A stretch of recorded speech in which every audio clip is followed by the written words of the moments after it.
If you're like me, you love a great hypothetical or what if scenario, especially when it comes to NASCAR.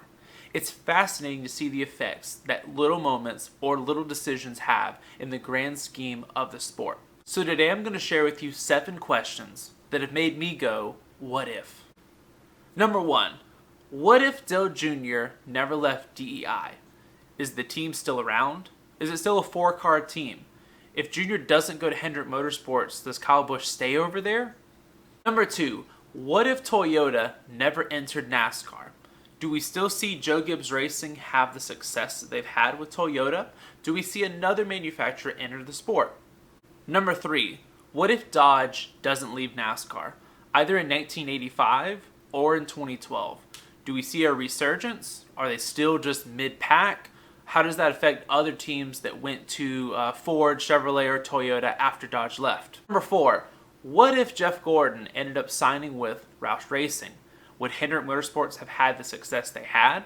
Would Roush Racing had the success they had, or even more so?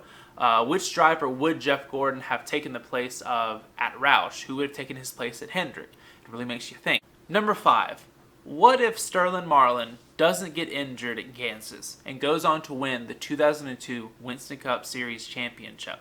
How does that affect his legacy? Does he continue driving? Does he retire shortly after that? How does that affect Chip Ganassi? Does that bring on more sponsorship? How does that affect the team now being a NASCAR champion?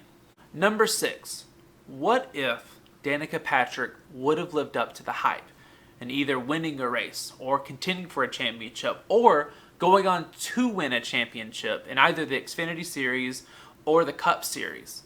How does that affect Stuart Haas? How does that affect other teams? How does that affect other women coming into the sport? Number 7, what if Hendrick Motorsports would have folded after their 1984 season? We've seen the success that drivers have had. Would those drivers have found homes at other teams? And if they did, would they have had the success that they had?